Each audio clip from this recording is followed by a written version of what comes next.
प्रधानमंत्री नरेंद्र मोदी जी का संकल्प है विकसित भारत, लेकिन विकसित भारत विकसित खेती और समृद्ध किसान के बिना बन नहीं सकता।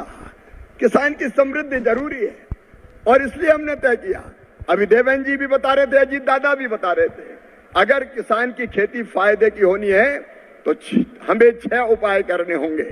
एक, उत्पादन बढ़ाना पड़ेगा, पर हेक्टर उत्पादन बढ़े इसकी कोशिश करनी पड़ेगी। नंबर 2, उत्पादन की लागत कम करनी पड़ेगी।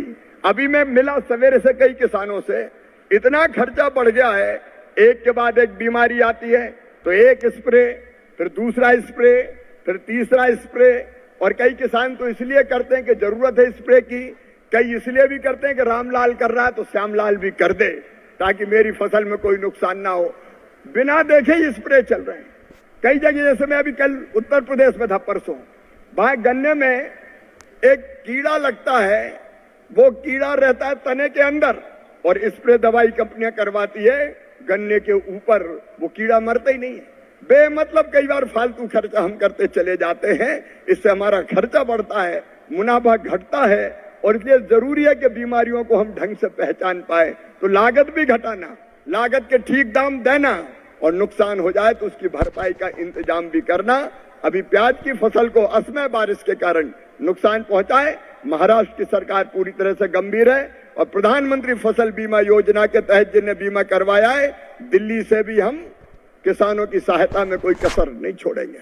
लेकिन यह करना जरूरी है किसान के फायदे के। लेकिन एक विचित्र बात थी, एक तरफ अच्छे बीज के लिए, उत्पादन बढ़ाने के लिए, रोगों की पहचान के लिए, वायरस अटैक रोकने के लिए हमारे वैज्ञानिक काम कर रहे हैं लैब में।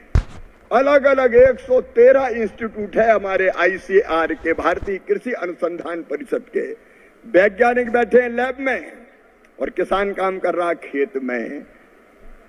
अब जो लैब में रिसर्च होते हैं, शोध होते हैं, अनुसंधान होते हैं, वो रियल टाइम में किसान के पास पहुंच ही नहीं पाते। हमारे वैज्ञानिक कहते हमने इतनी वैरायटी, इतनी किस्में बना दी, किसान के खेत में कितनी पहुंची। और इसलिए हमको लगा कि ये लैब और लैंड को जोड़ना बहुत जरूरी है। अगर वैज्ञानिक किसान के खेत में पहुंच जाए, गांव में पहुंच जाए, और किसान और वैज्ञानिक आपस में बैठ जाएं, तो कई समस्याओं का समाधान हो जाए। 16,000 वैज्ञानिक ICAR के पास जो लैब में बैठे हुए हैं। हमने तय किया प्रधानमंत्री जी के नेतृत्व में ये सारे वैज्ञानिक लैब से निकलेंगे और कृषि विभाग केंद्र सरकार के साथ, राज्य सरकार के साथ ये जाएंगे गांव में, किसानों के बीच में, KVK के लोग भी साथ रहेंगे, और प्रगतिशील किसान। मैंने यहां देखा कई किसान ही वैज्ञानिक है, नित नए प्रयोग कर रहे हैं। आज एक बहन मिली, उसने मुझे बताया कैप्सिकम लगाई, उसने अलग तरीके से लगाई तकनीकी का इस्तेमाल करते हुए, और उन्होंने कहा कि 1 एकड़ में 1 लाख खर्चा और 8 लाख की कैप्सिकम में बेच चुकी हूं। 7 लाख रुपया 1 एकड़ में कमाने वाली बहन इसी महाराष्ट्र में, पुणे में। अभी हम लोग माणिकराव जी गए थे, कौन सी जगह, कोल्ड स्टोरेज देखा था, हाँ नारायणगांव, वहां मिली थी वो बहन। तो हमारे किसान भी वैज्ञानिक हैं, और देवेंद्र जी आपने सही किया कि हम ऐसे वैज्ञानिक किसानों को पहचान के पूरे हिंदुस्तान के स्तर पर उनको भी सम्मानित करने का काम करेंगे। लेकिन एक किसान और विज्ञान दोनों मिल जाए, राज्य सरकार का साथ हो जाए, एग्रीकल्चर यूनिवर्सिटी साथ आ जाए, तो चमत्कार हो सकता है। मेरे बहनों और भाइयों, कृषि मंत्री के रूप में मैं दिन और रात ये सोचता हूं कि और अच्छा काम कैसे किया जाए, और बेहतर काम कैसे किया जाए। और ये काम दिल्ली में बैठ के नहीं हो सकता। जब तक कृषि मंत्री किसान के खेत में ना जाए, फसलें ना देखे, किसानों से ना मिले, उनकी समस्याएं ना सुने, तब तक खेती तेजी से आगे बढ़ नहीं सकती। और इसलिए मैं भी किसानों के बीच में ही रहता हूं। मेरा बस चले तो खेतों में सोना और किसान के घर खाना, यही मैं दिन और रात करूं। हम कैसे अपनी खेती को और बेहतर बनाएं, इस प्रयत्न में आज भारत सरकार और राज्य सरकार की पूरी टीम लगी हुई है। और कृषि मंत्री के रूप में मेरे लिए तो किसानों की सेवा ही भगवान की पूजा है, अपने जीवन की सार्थकता है। इसी भाव से ये अभियान प्रारंभ किए हैं। लेकिन आज जो आपने प्रयोग हैकाथॉन का किया, हमने देखे बच्चों की स्टार्टअप्स, आजकल नौजवान स्टूडेंट्स बच्चे ये कहा जाता है कि खेती के क्षेत्र में नहीं आना चाहते, लेकिन नारायण गांव में हमने एक देखा नौजवान जिसने इंजीनियरिंग की और आके वो अंगूर को एक्सपोर्ट करने का काम कर रहा है। कोल्ड स्टोरेज में अंगूर रखे 3 महीने, फिर ग्रेडिंग, सॉर्टिंग, पैकिंग और बाद में वो एक्सपोर्ट कर रहा है अंगूर को। मैं नौजवानों से कहना चाहता हूं, मेरे बेटा बेटियों, तुम खेती के क्षेत्र को ऐसा मत मानो कि जिसमें कोई संभावना नहीं है। नए नए प्रयोग सोचो। अभी एआई की बात हो रही थी, आर्टिफिशियल इंटेलिजेंस, मशीन लर्निंग, आधुनिक टेक्नोलॉजी। तुम जानते हो मेरे बच्चों, इसका उपयोग करो, इसका इस्तेमाल करो, अपने टैलेंट का इस्तेमाल करो। स्वामी विवेकानंद के उन शब्दों को सोचते हुए कि तुम केवल 3.5 हाथ के हाड़ मास के पुतले नहीं हो, तुम ईश्वर के अंश हो, अमृत के पुत्र हो, अनंत शक्तियों के भंडार हो और अमर आनंद के भागी हो। दुनिया में कोई काम ऐसा नहीं कि जो तुम ना कर सको। और इसलिए मैं तुम्हें आह्वान करता हूं, आओ खेती के क्षेत्र में नए स्टार्टअप प्रारंभ करो। अभी हमने देखा कई स्टॉल पे जहां हमारे बच्चों ने अभिनव प्रयोग किए, अलग अलग प्रयोग किए हैं। ये प्रयोग तुम्हें आजीविका और रोजगार भी देंगे, मन की संतुष्टि भी देंगे और किसान को भी समस्याओं से निजात दिलाने का काम करेंगे। और मेरे किसान भाइयों, अंत में मैं यही कहना चाहता हूं कि हम आपकी समस्याएं समझ रहे हैं। अभी कई लोग बात कर रहे थे बेमौसम बरसात, अजीत दादा भी कह रहे थे बहुत नुकसान हुआ बेमौसम बरसात की वजह। अब बताइए, अप्रैल मई में सावन भादों से ज्यादा पानी गिर रहा है, खड़ी फसल नष्ट हो जाती है, क्लाइमेट चेंज का असर आ रहा है। और इसलिए मैंने वैज्ञानिकों को कहा है कि क्लाइमेट चेंज को ध्यान में रखते हुए हम फसल की कौन सी वैरायटी तैयार करें, हम कौन सी किस्म तैयार करें, ये हमको रिसर्च करना पड़ेगा, शोध करना पड़ेगा, ताकि मौसम की मार से भी अपन अपनी फसलों को बचा पाए। नए रोग जो अटैक कर रहे हैं उनसे भी कैसे फसलों को बचाएं, उसके लिए भी लगातार रिसर्च और अनुसंधान चालू रहेंगे। तो साथियों, आप लोग देश के जो कृषि मंत्री हैं शिवराज सिंह चौहान जी के भाषण सुन रहे हैं।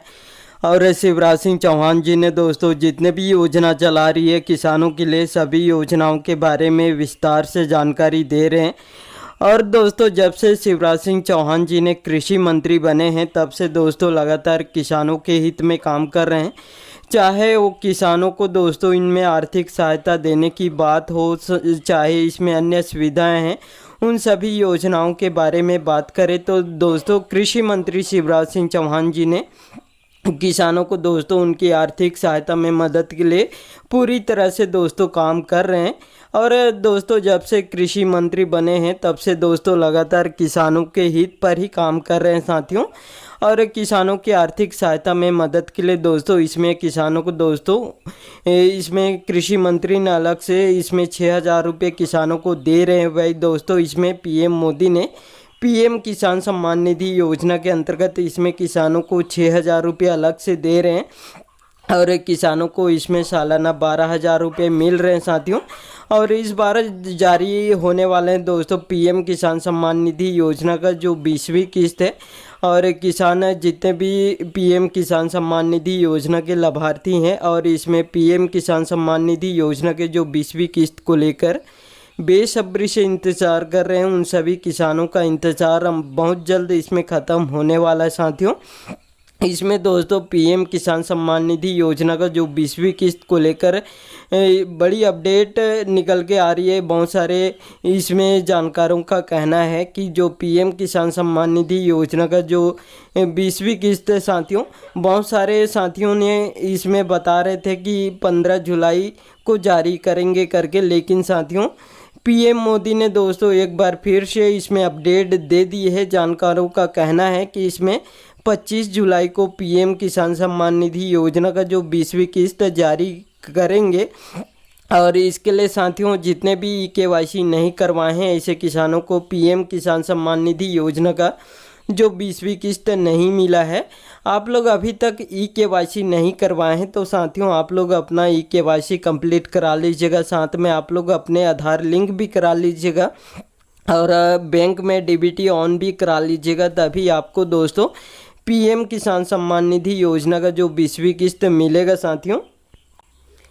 और किसानों की आर्थिक सहायता में मदद के लिए दोस्तों पीएम मोदी ने किसानों को 6,000 रुपये दे रहे हैं। वही दोस्तों कृषि मंत्री ने भी दोस्तों इसमें 6,000 रुपये दे रहे हैं और सालाना इसमें किसानों को 12,000 रुपये मिल रहे हैं। वही दोस्तों इसमें इनके साथ साथ दोस्तों किसानों को जैसे सिंचाई की व्यवस्था कराने के लिए दोस्तों इसमें सोलर पंप दे रहे हैं, डीजल पंप दे रहे हैं। साथ में दोस्तों इसमें सिंचाई के लिए दोस्तों पाइपलाइन भी बिछा रहे हैं और खेतों तक दोस्तों पानी पहुंचा रहे हैं किसानों के। और बहुत सारी सुविधाएं हैं दोस्तों किसानों के लिए कर रहे हैं। और किसानों को दोस्तों जैसे ट्रांसफार्मर लगाना है तो अनुदान भी दे रहे हैं। और इसमें दोस्तों खाद बीज खरीदने के लिए दोस्तों अनुदान दे रहे हैं। खाद बीज खरीदना है तो दोस्तों आपको अलग से फॉर्म भरना होता है और इसमें खाद बीज खरीदने के लिए अलग से पैसे मिलते हैं। और साथियों इसमें बहुत सारी सुविधा योजना चला रही हैं कृषि मंत्री ने। और इसमें दोस्तों किसानों को सब्सिडी भी दे रहे हैं, अच्छे वैरायटी के बीज लेना है तो दोस्तों इसमें सब्सिडी दिए जा रहे हैं साथियों। और किसानों को दोस्तों बहुत सारे जिलों में जैसे खाद बीज भी फ्री में उपलब्ध करा रहे हैं। किसानों को दोस्तों पूरी तरह से सशक्त बनाने के लिए पीएम मोदी ने दोस्तों इसमें बहुत सारी योजना चला रही है साथियों। वही दोस्तों महिलाओं की बात करें तो दोस्तों महिलाओं को दोस्तों इनकी आर्थिक सहायता में मदद के लिए दोस्तों इसमें बहुत सारे महिलाओं के लिए भी योजना चला रही है। जिसमें दोस्तों मध्य प्रदेश की बात करें तो मध्य प्रदेश में लाडली बहन योजना चला रही है। इसके तहत दोस्तों सभी महिलाओं को, मध्य प्रदेश की बात करें तो दोस्तों इसमें मध्य प्रदेश के 1,32,00,000 महिलाओं को लाडली बहन योजना का लाभ दिए जा रहे हैं। और दोस्तों इसका स्टार्टिंग 1,000 से शुरुआत किए गए थे। 1,000 रुपये प्रति माह दिए जाते थे, लेकिन अब 1,250 हो गए थे। अब दोस्तों इसका राशि और बढ़ने वाले हैं।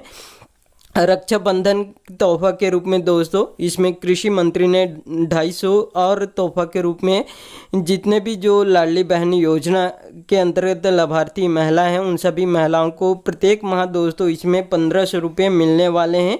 इसकी भी घोषणाएं कर दी है। रक्षाबंधन तोहफा के रूप में जितने भी लाडली बहन योजना के लाभार्थी महिला हैं उन सभी महिलाओं को 1,500 मिलना स्टार्ट हो जाएगा। और 1,500 में नहीं रुकने वाला है, इसका राशि धीरे धीरे और बढ़ेगा। और इसमें दोस्तों प्रत्येक माह दोस्तों 3,000 रुपये तक महिलाओं को लाडली बहन योजना का लाभ देने की इसमें लक्ष्य रखे हैं। और आने वाले समय में जितने भी लाडली बहन योजना के लाभार्थी महिला हैं उन सभी महिलाओं को प्रत्येक माह 3,000 तक देने की इसमें घोषणाएं कर दी है।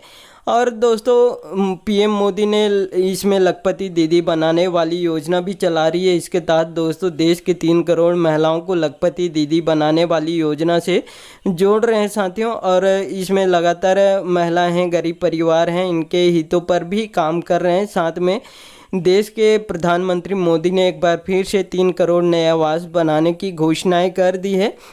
और इसमें लक्ष्य रखे हैं कि आने वाले 2025 इसमें 27 और आने वाले समय में दोस्तों देश के कोई भी गरीब परिवार ऐसा नहीं रहेगा बिना आवास के। सभी को पक्के आवास देने की इसमें लक्ष्य रखे हैं। और दोस्तों इसमें कृषि मंत्री होने के साथ साथ दोस्तों पंचायत मंत्री भी हैं। लगातार दोस्तों गरीबों के हित में काम कर रहे हैं, लगातार उनको आवास दे रहे हैं। जिनको पीएम आवास नहीं मिल रहा है उनको सीएम आवास देने की भी घोषणाएं कर दी है। और देश के सभी गरीब परिवार हैं, जितने भी जो देश के सभी राज्य के गरीब परिवार आवास से वंचित हैं उन सभी गरीब परिवार को दोस्तों लगातार आवास भी दे रहे हैं। और आने वाले समय में सभी को आवास मिल जाएंगे। और आप लोग दोस्तों कृषि मंत्री साथ में पंचायत मंत्री शिवराज सिंह चौहान जी के भाषण सुन लिए हैं और इनके भाषण अच्छे लगे होंगे तो साथियों इस वीडियो को एक लाइक ज़रूर कर दीजिएगा। और आपको भी ऐसे लेटेस्ट अपडेट या न्यूज़ चाहिए तो मेरे चैनल को सब्सक्राइब करके ज़रूर रखिएगा। और इस वीडियो में इतना ही। वीडियो अच्छा लगे तो वीडियो को लाइक करना मत भूलिएगा। धन्यवाद।